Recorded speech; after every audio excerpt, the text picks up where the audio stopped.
Michaël Jean applaudit donc hier et pourtant les négociations pour aboutir à sa nomination ont été tendues.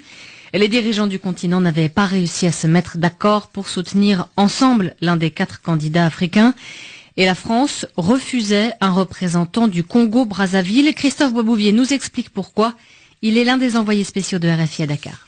12 heures hier au centre de conférence de Dakar. Le huis clos commence entre les chefs d'État et de gouvernement. Pour le poste de secrétaire général, 4 candidats restent en lice, mais en réalité, tout se joue entre un homme et une femme, le Congolais Henri Lopez et la Canadienne Michaël Jean.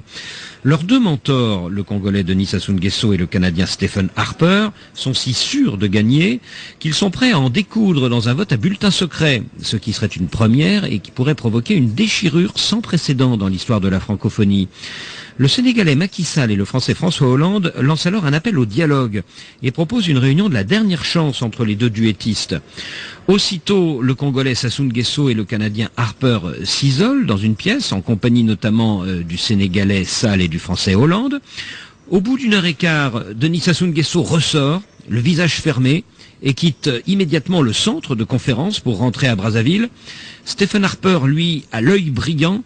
Sa compatriote Michaël Jean bondit dans les escaliers, l'air radieux, déboule dans la salle du huis clos et est accueilli par une salve d'applaudissements. Côté français, François Hollande ne montre pas trop ses sentiments, mais plusieurs membres de sa délégation affichent un large sourire qui en dit long sur le soutien de Paris à la Canadienne. Christophe Boisbouvier, Dakar, RFI. C'est donc une femme qui prend les rênes de l'OIF, l'Organisation internationale de la francophonie. La Canadienne d'origine haïtienne Michaël Jean succède à Abdou Diouf. La francophonie entre dans une nouvelle ère avec ce choix inédit puisque pour la première fois, l'organisation ne sera pas dirigée par un Africain.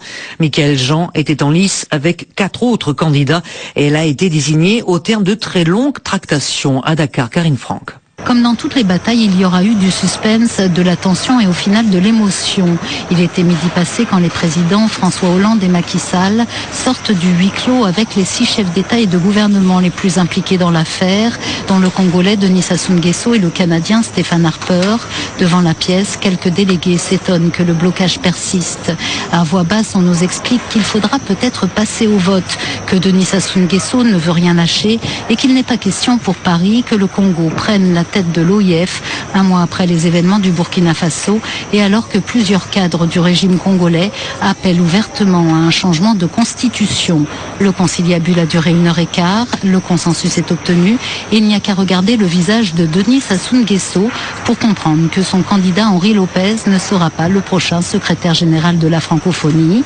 15 heures, le moment de la conférence de presse finale. C'est un grand honneur pour moi d'être assise à cette table, se réjouit Michaël Jean. François Hollande déclare « Je veux rendre hommage aux chefs d'État africains. Il était très important qu'ils puissent avoir cette élévation d'esprit et qu'on trouve une solution. » Karine Franck, Dakar, RFI.